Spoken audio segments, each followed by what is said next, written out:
Kita akan mengambil satu peristiwa geopolitik besar yang baru saja mengguncang dunia. Dan alih-alih cuma melihatnya dari kacamata berita harian yang bikin pusing, kita bakal mengupas lapisan filosofis serta spiritualnya yang tersembunyi. Lapisan yang kalau dipikir-pikir justru mengubah cara kita memandang otoritas ya? Iya, tepat. Mengubah cara Anda dan saya memandang struktur masyarakat dan koneksi kita dengan makna hidup itu sendiri. Karena kita kan sering banget terpaku pada riak di permukaan. Kayak berita utama atau siapa menggantikan siapa. Kita lupa melihat arus bawah tanah yang sebenarnya. Nah, dokumen sumber kita hari ini menawarkan perspektif tajam soal arus bawah tersebut. Tapi, untuk ngasih gambaran yang utuh ke Anda, mari kita petakan dulu fakta utamanya. Silahkan. Bayangkan situasinya begini. Pada tanggal 1 Maret 2026, media pemerintah Iran secara resmi mengonfirmasi wafatnya pemimpin tertinggi Iran. Ayatullah Ali Khamenei. Betul. Pengumuman ini menyusul serangan udara gabungan yang sangat masif yang dilakukan oleh Amerika Serikat dan Israel di Teheran pada tanggal 28 Februari 2026. Serangan yang dampaknya luar biasa besar. Sangat besar. Laporannya menyebutkan serangan ini tidak hanya menewaskan sang pemimpin tertinggi, tetapi juga sejumlah pejabat militer senior. Langsung memicu masa berkabung nasional yang mendalam ya? Pasti. Sirene berbunyi di mana-mana dan tentu saja melahirkan ancaman balasan regional yang bikin seluruh dunia menahan napas. Efek dominonya di atas kertas sangat jelas. Ada kekosongan kepemimpinan religio-politik. Ya, krisis suksesi yang tajam, eskalasi militer di Timur Tengah, dan ketidakpastian global yang memukul pasokan energi. Implikasinya langsung terasa di seluruh dunia. Betul. Nah, sebelum kita masuk lebih dalam membedah analisis dari dokumen ini, ada satu fondasi esensial yang harus kita tetapkan bersama sejak awal. Ini sangat krusial untuk pendengar kita. Sangat krusial. Jadi tolong dengarkan baik-baik. Materi sumber yang kita bahas hari ini menyentuh subjek geopolitik dan agama yang sangat sensitif, melibatkan pihak-pihak seperti Iran, Amerika Serikat, dan Israel. Perlu ditegaskan posisi kita di sini. Ya, misi kita di sini murni untuk membedah dan melaporkan ide-ide gagasan teologis serta analisis yang tertuang di dalam dokumen sumber tersebut. Kita sama sekali tidak mengambil pihak manapun. Kita tidak berpihak pada pandangan sayap kiri maupun sayap kanan. Tepat. Dan sama sekali tidak mendukung atau memvalidasi posisi politik manapun. Peran kita hari ini hanyalah sebagai pemandu Anda untuk memahami teks sumber ini secara objektif. Kejelasan itu penting banget karena ide dalam dokumen ini sebenarnya melampaui batas-batas negara. Ini soal anatomi kesadaran umat manusia. Oke, mari kita urai ini. Sumber kita melempar sebuah premis yang tajam. Bagaimana jika peristiwa wafatnya figur raksasa ini bukan sekedar pergantian kekuasaan? Tapi sebuah momentum teologis yang sunyi. Nah itu, sebuah pergeseran yang mengubah cara umat manusia mengakses referensi ketuhanan. Dokumen ini bilang kita mungkin sedang dikembalikan ke referensi yang non-figuratif. Wafatnya Nabi Muhammad. Bisa jelaskan sedikit soal ketegangan ini? Karena seringnya kan sejarah diajarkan seolah-olah mulus linear gitu. Padahal sejarah itu sangat berulang. Teks ini menyoroti bahwa sejak Nabi wafat, umat sebenarnya hidup dalam tarik ulur. Kebutuhan akan kesatuan spiritual berbenturan dengan bahayanya mensentralisasi kesatuan itu ke dalam satu tubuh manusia.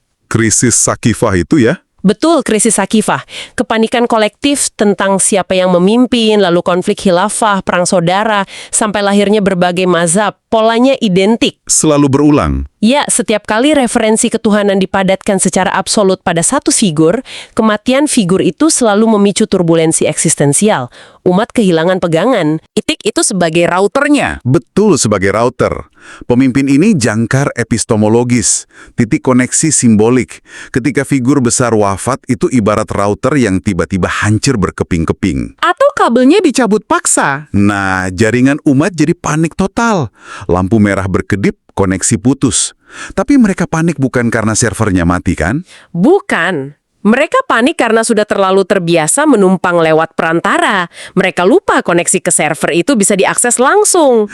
Ini metafora yang berlian banget, membongkar masalah arsitektur pikiran kita. PIN sebagai server itu sendiri padahal dia cuma pembagi sinyal. Dan kalau kita lihat desain aslinya, inilah revolusi radikal dari konsep tauhid. Desain tanpa hierarki religius absolut ya? Tepat. Islam sejak awal didesain tanpa paus universal, tanpa mediator ontologis permanen. Tapi tunggu, saya mau sedikit menantang poin ini. Nabi Muhammad kan sengaja tidak menunjuk penerus secara eksplisit. Bukannya ketidakjelasan itu yang justru memicu konflik berdarah? Kenapa desain spiritual malah bikin repot umatnya? Itu pertanyaan yang sangat wajar. Dokumen ini menjawabnya dengan elegan. Ketidakjelasan itu bukan kelalaian administratif, tapi ujian kedewasaan. Ujian untuk berhenti bergantung? Ya, manusia punya insting mencari raja, mencari figur bapak. Keputusan tidak menunjuk penerus absolut adalah pemaksaan agar umat berhenti menggantungkan langit pada manusia fana. Tauhid itu alat dekonstruksi psikologis. Wow! Jadi konflik sejarah itu semacam rasa sakit saat dipaksa tumbuh dewasa? Betul, semacam growing pains. Saat umat panik karena pemimpin wafat, itu tanda mereka belum sepenuhnya memeluk esensi desain tauhid tersebut. Sangat masuk akal. Jadi kalau kita tarik ke masa kini, ke peristiwa wafatnya figur sentral hari ini, apa yang sebenarnya sedang disingkap? Jika kita hubungkan ini dengan gambaran yang lebih besar, wafatnya pemimpin hari ini memperlihatkan pergeseran paradigma umat modern. Kita sedang bergerak dari struktur hierarkis piramida menuju kesadaran distributif. Karena dulu otoritas tersentralisasi akibat akses informasi yang terbatas ya, orang butuh satu router raksasa. Tapi sekarang kita punya internet, akses literatur, kebebasan mengeksplorasi cara personal, otoritas perlahan tidak bisa dimonopoli lagi di satu titik. Teks ini mewanti-wanti, ini bukan berarti dunia makin sekuler kan? Karena orang sering mikir kalau institusi agama runtuh, berarti peradaban menjauhi dari Tuhan. Teks ini sangat menentang kesimpulan dangkal itu. Ini sama sekali bukan sekularisasi, ini adalah desentralisasi pengalaman ketuhanan, kebangkitan relasi langsung yang sifatnya vertikal. Pencarian makna yang lebih personal. Ya, server tetap satu tidak berubah, tapi terminal kesadarannya menyebar menjadi jutaan akses independen. Oke, jadi apa arti semua ini bagi Anda? Jika Anda sedang menyetir atau minum kopi sambil mendengarkan ini, Anda mungkin bertanya apa hubungannya geopolitik ini dengan hidup saya? Jawabannya sangat memberdayakan. Tidak bergantung pada nasib seorang pemimpin di luar sana. Stabilitas Anda murni berasal dari koneksi Anda sendiri ke server utama. Kedewasaan umat terbukti saat kehilangan figur tidak lagi memicu kepanikan metafisik. Router boleh hancur, tapi referensi ketuhanan tak pernah krisis suksesi. Nah, pertanyaannya bergeser. Kalau kita nggak lagi mengandalkan satu router raksasa, siapa yang jadi terminal-terminal baru ini? Seperti apa wujudnya di dunia nyata? Disinilah dokumen ini memberikan peta operasional dari Al-Quran. Ya, mari kita bedah ayatnya. Qad aflaha man tazakka wa dzakara asma rabbih fasalla bal tu'thirunal hayatad dunya. Ada 3 tanda keberhasilan spiritual di situ. Pertama, tazaka atau pembersihan jiwa. Kedua, pengingat terus-menerus lewat zikir dan sholat. Ketiga, menempatkan makna akhirat di atas dunia. Dari 3 fondasi kuno ini, teks menerjemahkannya jadi 8 profil karakter manusia modern. 8 contoh nyata dari terminal kesadaran distributif. Mari kita bahas profil-profil ini. Pasti pendengar kita bisa mengenali diri mereka atau orang di sekitar mereka. Profil pertama, sang penyucian atau the purifier. Ini orang yang fokus membersihkan sistem internal mereka dari noise moral, kayak rasa iri dan ego.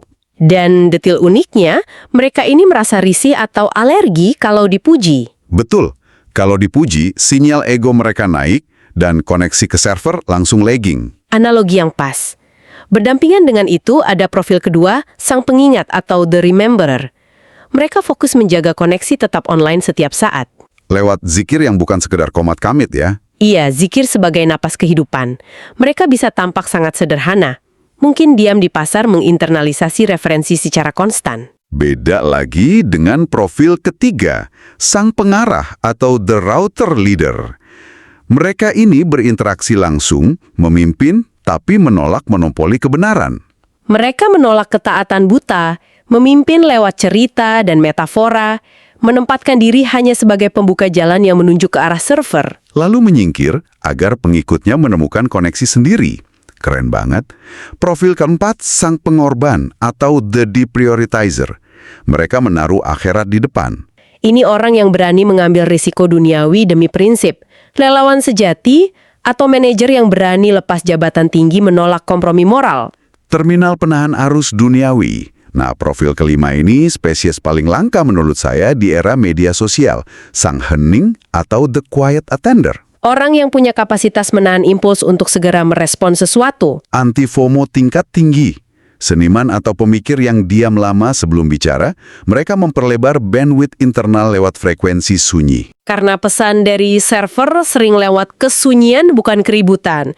Lanjut ke profil keenam, sang empatik resonan. Tempat curhat paling aman. Betul, cermin koneksi bagi orang lain. Mereka peka pada batin kolektif, menyerap emosi tanpa tenggelam di dalamnya. Mereka memperluas jaringan terminal dengan memvalidasi perasaan orang. Profil ketujuh ini favorit saya, sang pembelajar atau the epistemic humble. Hibrida ilmuwan dan mistikus. Iya, mereka sadar dogma dan rasio itu sementara, pagi baca teks suci, sore bedah jurnal kuantum, lalu membiarkan keduanya merevisi tindakannya tanpa merasa imannya terancam. Mencegah konsep Tuhan menjadi doktrin kaku. Dan terakhir profil ke-8, sang pelayan atau the service anchor, ini jangkar verifikasi. Menguji koneksi lewat praktik real. Bukan sumbangan pamer di media, tapi rutin kasih makan tetangga atau mengajar tanpa pamrih. Merekalah yang menjaga agar teologi tinggi ini tidak menguap jadi omong kosong metafisika. Ke-8 profil ini membuktikan satu hal.